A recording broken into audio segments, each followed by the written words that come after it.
no introduction. No introduction needed for this one. You see the thumbnail. We about to get right into it. Hit that like and subscribe button though.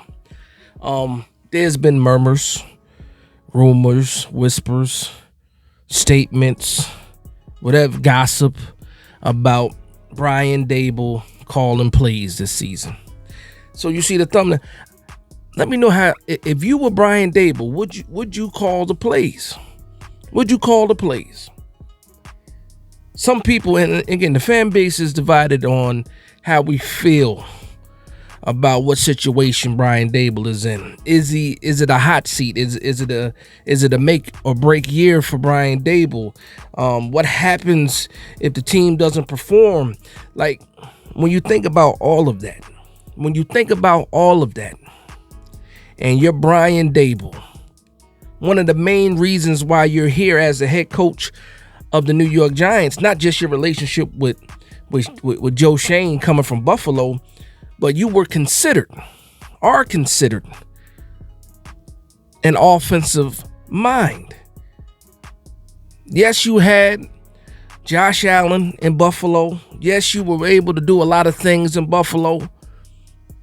But your main thing was, whether you call him a quarterback whisperer, but the main point this man is here, with the New York Giants, is because of his offensive mind and what the results were and what he did with Josh Allen. So to me, if I'm thinking about, or if I'm in the mindset of, is my job on the line this season? If we don't perform, could I be fired? If I'm Brian Daboll, of course I'm calling the plays. Of course I'm calling the plays. I cannot put the faith, or I can't put my career on, or I can't let somebody else judge or be the person that's in charge of my livelihood. I'm pretty sure Brian Daboll likes making the money that he's making right now. I'm pretty sure that he enjoys being the head football coach. And if he's really and truly on the hot seat, like some people believe, me not necessarily, but when I look at what's going on, this is year 3. Year 1, you took this team to the playoffs, you won a playoff game, and you were named the coach of the year. Year 2, things fell apart, injuries, this, that, and the third wasn't up to snuff. Now here we are in year 3. So you have one good year, you have one bad year. I would assume that year 3 is probably one of those deciding factors of what Brian Daboll really is. Now again, the roster plays a part in that. Joe Schoen plays a part in that. But if I'm Brian Daboll, I am absolutely calling the plays. I'm not letting Mike Kafka dictate how this season is going to go. Now, we already know offensively, Brian Daboll's hands are all over what the New York Giants are doing. He's just not calling the plays. And you can say, yes, there were certain instances last year where Brian Daboll took over the play calling. It was clear. Arizona game, he took over. We saw it. There were some other games out there, but that Arizona game was so clear that Brian Daboll took over. Now, we've heard the rumors about not only was Brian Daboll taking over play calling, but he also at sometimes gave Shea Tierney play calling, responsibilities. And how does Mike Kafka feel? Well, Mike Kafka told you exactly how he felt when he was trying to get out of this organization, when he was trying to go to Seattle or be interviewed to go to Seattle. He was trying to get out of here. So for me, you don't have that same, I guess, back against the wall mentality, me talking about Mike Kafka, as Brian Daboll right now, because Mike Kafka knows if it's another bad season, his name is already out there as a possible head coach for a couple of different situations. And if not that, he can get another offensive coordinator job, somewhere. There was already interest last year for Mike Kafka. So he doesn't have that same back against the wall mentality as Brian Daboll has or should have, or we perceive that he has. Again, this is if he's actually on the hot seat. Now, me personally, as a New York Giants fan, I give you a little bit of history about myself for those that don't know. A lot of you guys already know. 2022, when he got here, he hired Mike Kafka. Mike Kafka wasn't his first choice. He wanted Ken Dorsey. Ken Dorsey was blocked. We couldn't interview Ken Dorsey. Now, Ken Dorsey, was on the market. He gets fired. Anyway, a year after that. Mike Kafka wasn't his first choice. He got Mike Kafka, another young, up-and-coming, head coach of the future, possibly, but another offensive mind, up-and-coming. Got a lot of interviews after the first year. Got a lot of interviews for head coaching positions this offseason as well. A brilliant offensive mind. So we got two of these guys in the building. When you look at that 2022 offense, even though we made it to the playoffs, it was limited. It was very limited. They did not open up that playbook for Jones. In 2023, that was the year where they were going to expand that offense, open up the playbook a little bit more, and then we already know what happened in 2023. So now you're in 2024. There should not be any restrictions on what you're able to do. I thought that Daniel Jones wouldn't be ready for the start of the season. I was wrong. He's already doing 7-on-7s, running around, throwing the ball around. So there's no excuse. He should be ready for training camp. That's what they're saying. He should be ready for training camp.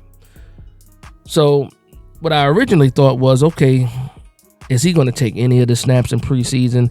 Is it who's going to build the relationship with Malik Neighbors, Drew Lock, most likely Tommy DeVito? They're going to be the ones throwing, with the first team all summer long, and Daniel Jones wouldn't be in there until when?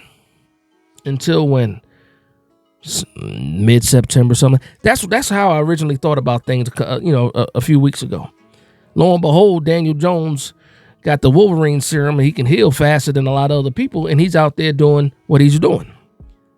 But with him doing what he's doing, even more reason for no excuses.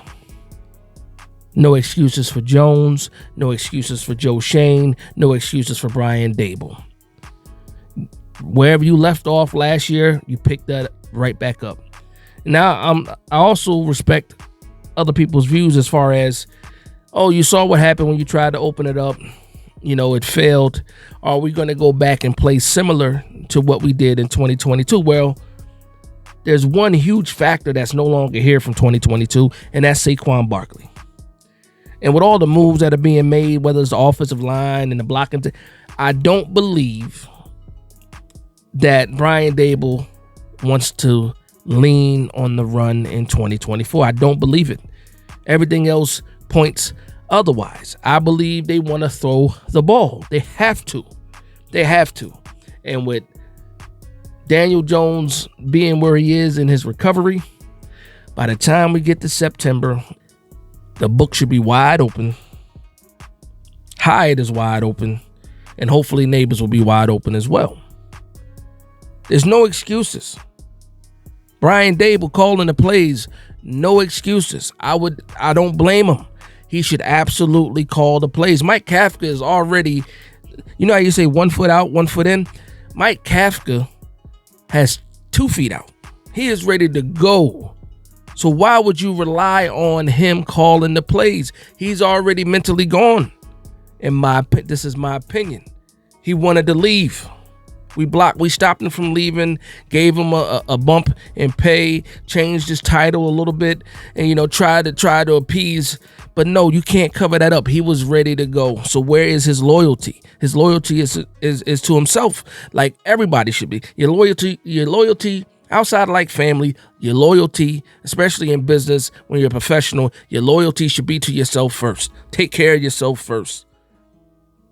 For whatever reason, Mike Kafka feels like this is not the place to be. He wanted out. Brian Daboll, he's the head coach. He is the man. All that weight falls on his shoulders. He has to do it. It's his job on the line, because I believe if the New York Giants don't do well, I don't believe Joe Shane is gone. I believe Brian Daboll is gone. I believe he's gone. There's no Wink left last year. You can't blame Kafka for anything. This is squarely on Brian Daboll, and there's a lot of people depending on Brian Daboll to be successful. This coaching staff is depending on Brian Daboll to be successful. Forget what the fans want. There's livelihoods attached to what Brian Daboll does this year, or what the New York Giants do this year. Livelihood attached to it. All these coaches, all these assistants, all the people that are a part of this Brian Daboll staff, this regime, outside of like the front office guys. This is their livelihood. They need to do it. Brian Daboll needs to do it. And so with him calling the plays, I'm absolutely for it. I'm for it. Again, these are rumors, whispers, innuendos, faint voices in the dark. That's what this is right now. But if we get into the preseason or we get into the regular season and you see that clipboard, that play sheet, and Brian Daboll's like this with the play sheet, he's calling the plays. He is calling the plays, and he is coaching for his career. Or coaching for his job. Same difference. So if I'm Brian Daboll, getting back to the original subject of this video, if I'm Brian Daboll and I feel like I'm on the hot seat, I'm going down, and if I am going down, I'm going down my way. I'm going down calling the plays. Or if I just feel like I'm the best play caller in the building, if I feel like I'm Brian Daboll and I'm better than what I can call plays and put things together better than Mike Kafka, I better be the one calling the plays. That's all I got to say about it. That's all I got to say about it. That's going to be the video, man. Listen. Enjoy your 3-day weekends. Obviously, Monday's a holiday. Hopefully, if you're fortunate enough to have that day off, celebrate it with your family. For a lot of people, this is the first time you actually start, you whip out the grill and get to cooking. Shout out to you guys that'll do that. For me, I'm just going to relax. Don't really know what I'm doing yet, but I'm going to enjoy it. I'm going to enjoy it for sure. So with that being said, excuse me, I want to thank everybody for vibing with me. Please like, comment, and subscribe. And from one Giants fan to another, this is Big Dash Knows, Big Blue Nation. Let's go.